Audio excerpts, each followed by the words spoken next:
Hi, what's up, guys?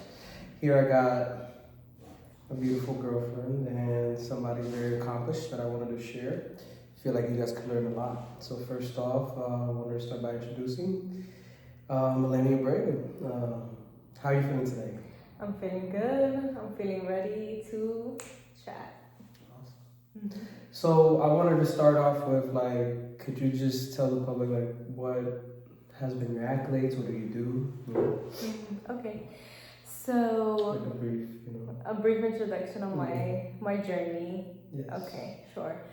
So hello everyone. Hello to the public, as you call them. I got my bachelor's, my BA from Smith College in Massachusetts, in biochemistry. That was my major. My minor was in Arabic. And then after that, I chose to pursue a Ph.D. in pharmacology, which I am currently in my 4th year at the University of Pennsylvania Pharmacology Graduate Group. And I have received several awards in my career. I received the Barry Goldwater Scholarship, which is a nationally recognized, very prestigious award for students in STEM that are very passionate about diversifying the field and pursuing the sciences and scientific research in specific. And then also upon my admission to UPenn, I received the Presidential Fellowship, which granted me 3 years of funding, $10K a year, and on top of that, increased living stipend for my studies. Wow. And now, I'm in my 4th year. I am in a lab that studies metals and how they're important in cancer, how they interact with certain proteins in our cells, and trigger, certain mechanisms of survival, or death in certain cases. Yes. Wow, that's wonderful, man. Thank you for sharing that. And I mean, that's just a short, brief view of what she's done.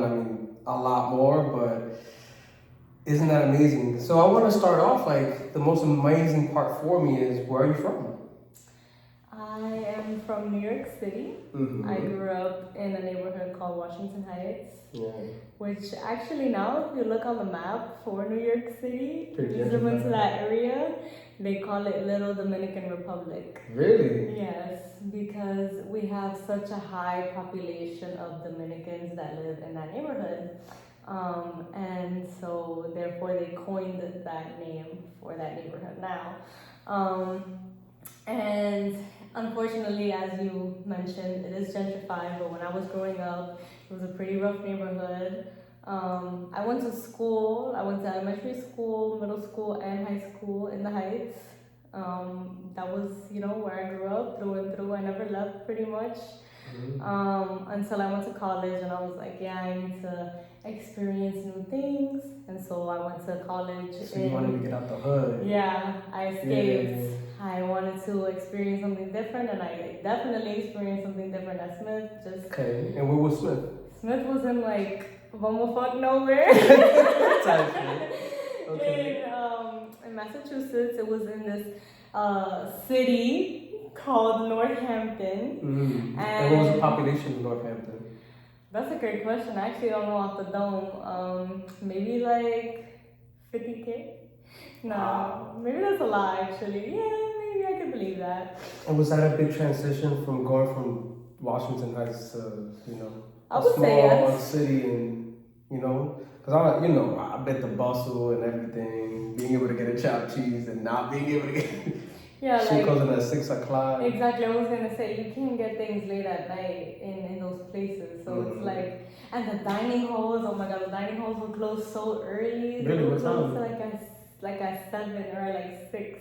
And I remember they started implementing late night dining, but they only did that on the weekends. Friday, Saturday, and Sunday they would have late night dining from 8 to 10 p.m. because I was late night, not even till midnight. 10 p.m. Yeah, so it wasn't even like, because it's like small town vibes, so they don't really expect people to go out and like all this crazy shit. But at the end of the day, we were also in close proximity to other schools where people could go and mingle there. Like there was the state school that was nearby, UMass Amherst, and then there was another small private college, Amherst College, and then there was Hampshire College, but Hampshire College they low-key closed and then got absorbed by the other state school. Nevertheless, it was not like completely isolating in that environment. There was there were other things. There was a town, like the town was like vibrant. It was like a bunch of hippies and stuff. Like actually in Northampton, we were the first city east of Colorado to have a dispensary, a recreational dispensary for bud. Yeah. So big stuff. Yeah, so everybody was over there. So that's why so many people would come to Northampton is because we had the dispensary. So like all of the college students. Yeah. So there was like a lot of people that would come through. So that kind of made it a little bit more poppin' too. So it wasn't like completely dead. So you went to Smith, you said, right? Right, Smith. So what type of like? I understand that Smith is like on a higher level of you. I think Ivy League, you said, right? So like, could you like explain how that process was even getting to that school, like? Yeah, so pretty much I went to Smith on a very specific type of scholarship, which is called the Posse Scholarship. And it's a leadership-based scholarship. And it's a full tuition scholarship, so they cover like all your tuition costs. And then your room and board and other stuff gets covered by the school, like financial aid package and whatnot. If you meet like specific requirements, like I grew up poor, so they was obviously going to give me a lot of aid. Yeah, because we could afford. Yeah, exactly. So I got like a really good financial aid package from Smith that made it super affordable for me to go there. And so the Posse Scholarship is not like just a scholarship that you necessarily write an essay and you get picked. It's completely different.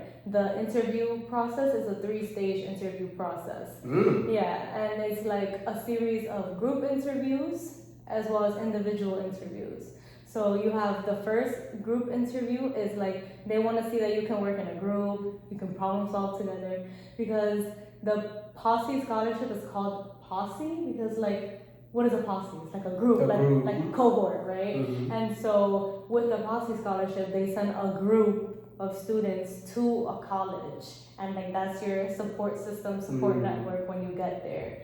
And the hope is that that will help you reach graduation because you have that support system in place. You don't necessarily feel like super isolated. Because I bet it's really hard. I mean, exactly, coming from a lot of the people that get the Posse Scholarship are from underprivileged backgrounds, and so therefore transitioning to college is a big adjustment, and a lot of people are not able to make that adjustment, therefore they fall behind and they end up dropping out, right? And so the Posse Scholarship was created in an effort to increase graduation rates for students of color and to give them that support network to help them feel like they can achieve it. That is a wonderful like invention. Yeah, it was a great mission, right?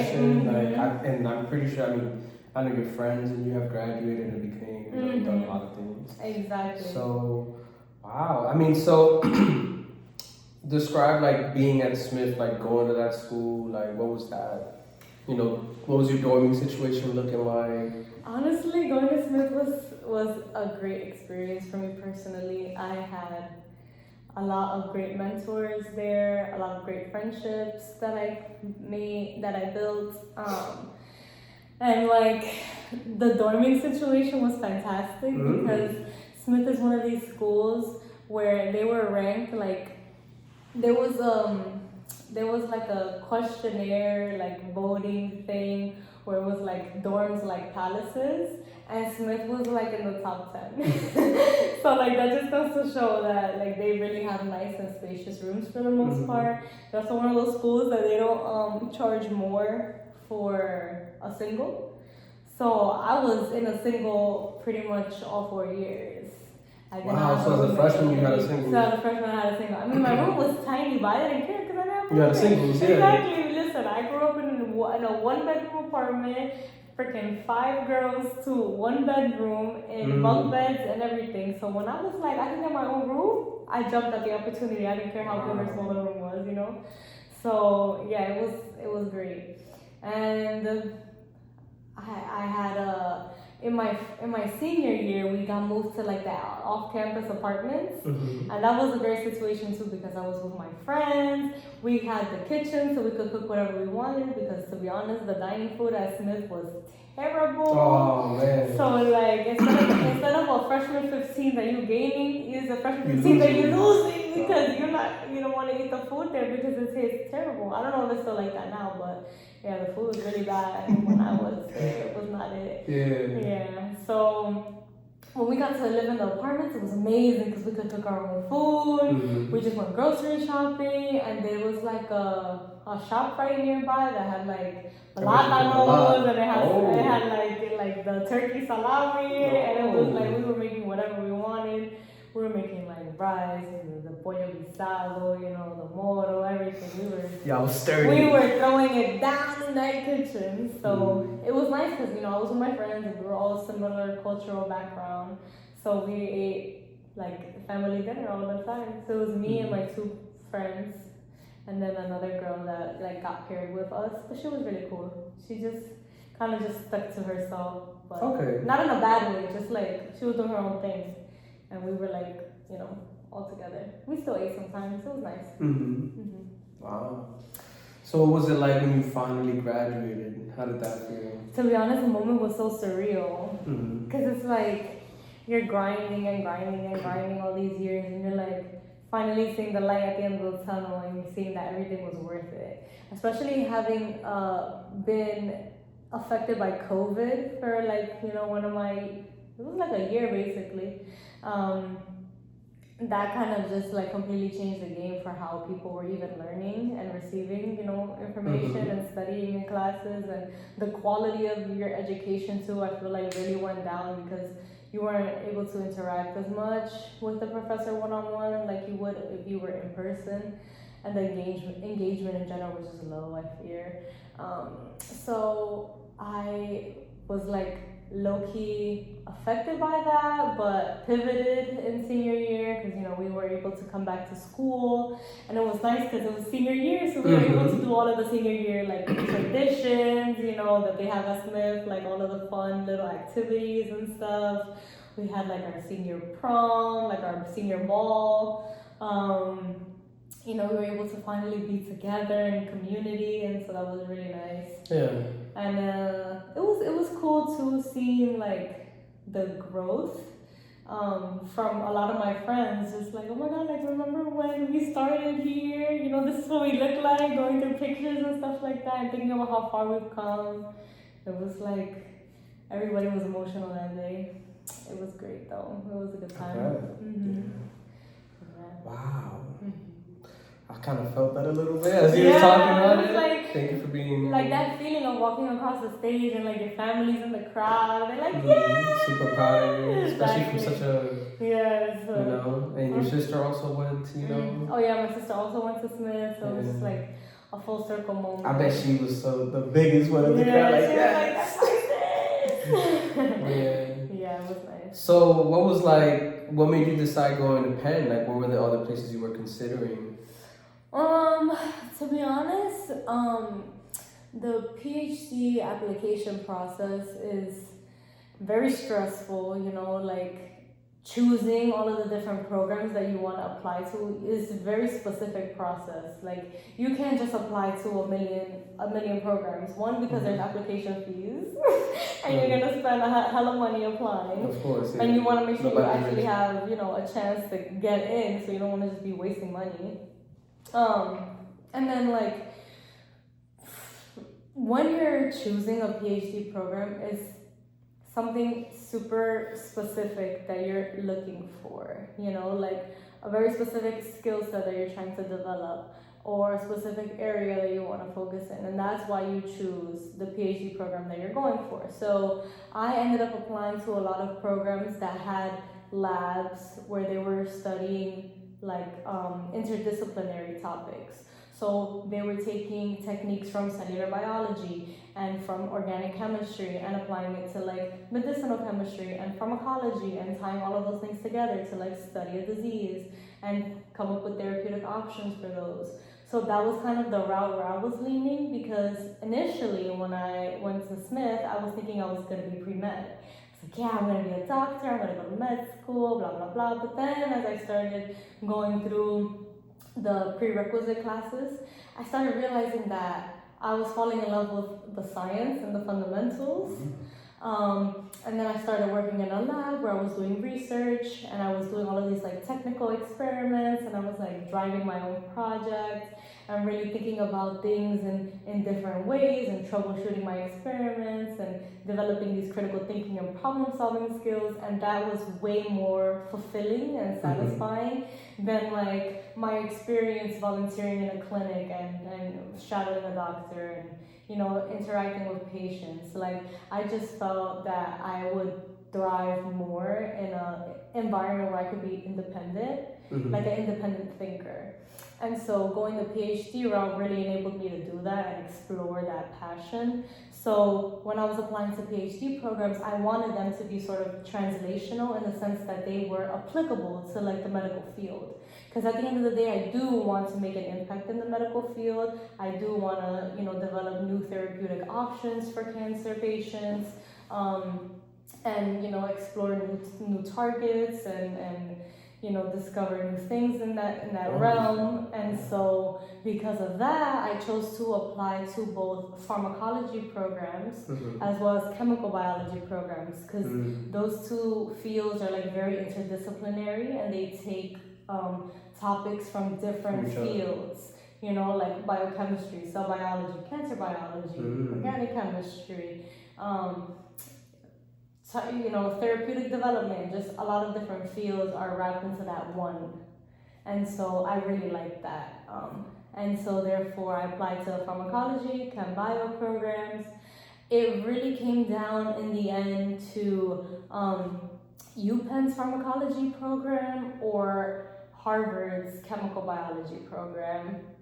Well, actually it was 3 schools, because I was also considering Weill Cornell's pharmacology program. Because it was in New York? I was like, well, I want to go back to the city. Yeah. But then... I feel like that would have distracted you though. Exactly. To be very honest, you would have been outside. No, I would have been living at home, and then I would have had other responsibilities like my younger sister, and like just family responsibilities, and you know, I just also felt like the housing situation was not going to be healthy for me. Coming from living by myself in college to then moving back home, like, nah, this is too much. So, and then if I had to find an apartment in New York, like, to live by myself, I would need like 10 roommates. You know, it's super expensive, so it wasn't even worth thinking about. Yeah, and also I didn't feel that the labs at Cornell's program fit what I was interested in, so that was another thing that kind of cut. What were they specialized in? There was a lot of labs that were like more RNA biology, and I don't really find that interesting. I like more like proteins and like biochemistry stuff. So it's just a different topic. So at Penn, like, what are you guys working on now? Like, what has been your past, you know, couple of years? What have you been focused on, like, specifically here? Yeah, so here I've done several different things, because when you join Penn's pharmacology like program, you in your first year get to do 3 rotations in different labs. So that way that you can pick which lab you want to work in.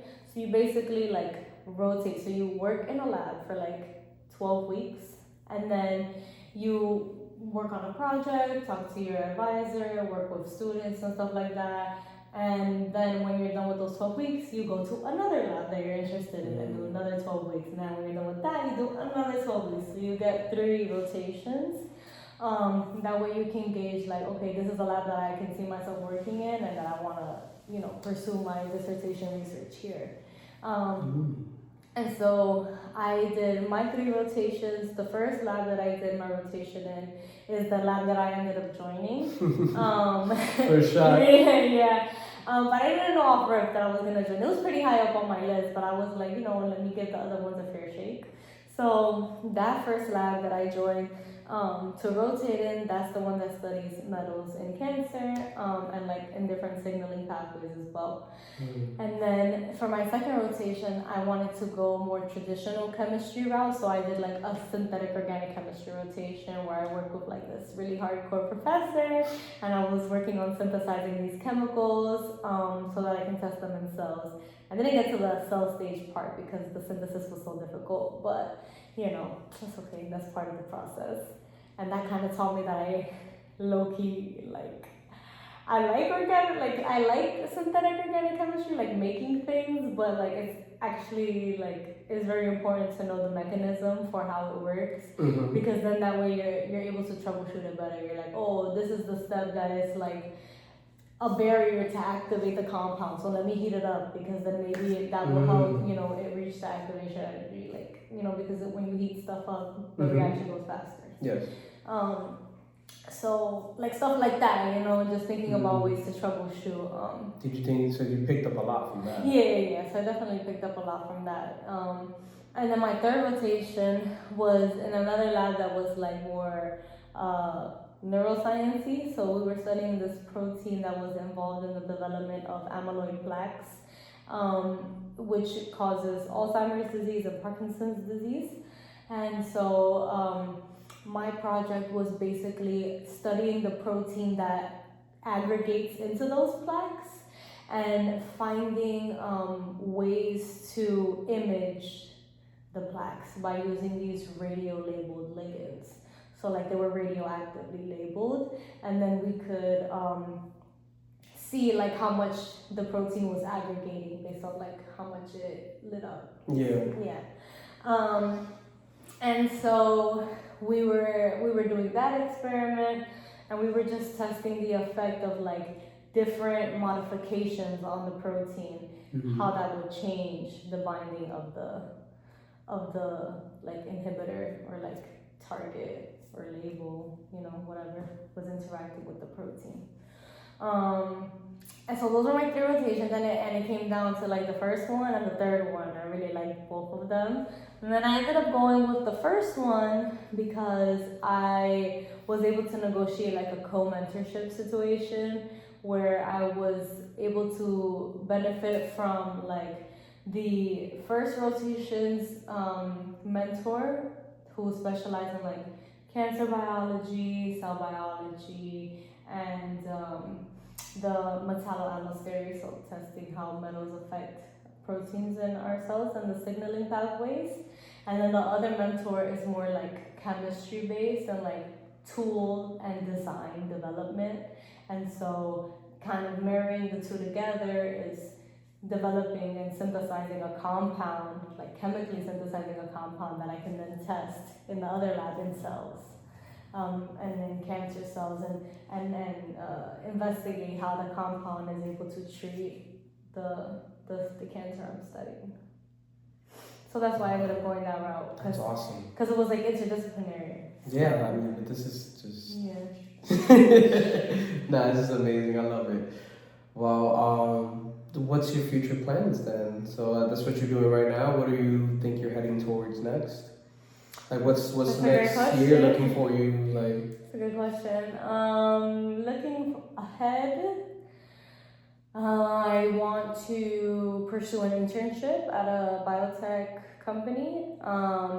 It's part of the certificate that I'm pursuing for my program in translational sciences, and so I want to get like hands-on experience working in a company, and so that's something that I want to do within the next year.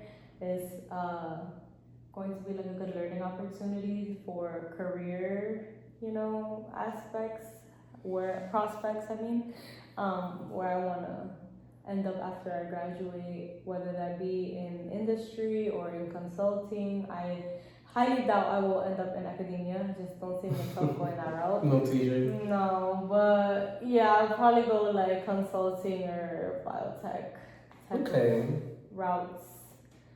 Big things. Well, I really appreciate your time today. And to end up, we're not done yet. I just wanted to say, do you have any advice for any young aspiring scientists or just anybody that comes from any neighborhoods, like bad neighborhoods, to make it out of and do something, or just any advice for anybody, honestly? My advice. Oh, you wanted to end on the hardest question. I did. Well, I'll make it easier for you. What's No, advice for don't make it easy on me. Oh, very well. Don't make it easy on me. My advice would be to never give up on yourself. Even if the obstacles seem to block the path, there will be others that will illuminate along the way. I remember thinking like, oh my God, I have never taken a chemistry class. My high school, like my curriculum, I did not have access to a chemistry class. What did I do? I didn't stop there. I decided to apply for a Saturday program where I was taught chemistry by medical students and dental students at Columbia University, which was in my neighborhood, right? So I'm taking advantage of the resources that I do have access to supplement where I'm lacking. And so my point is that if one way doesn't work, don't give up. Continue seeking other paths, and also don't be afraid to ask for help, because closed mouths do not get fed. Indeed. All right, thank you. And that's the introduction to Ahlenne. All right, bye guys. Bye.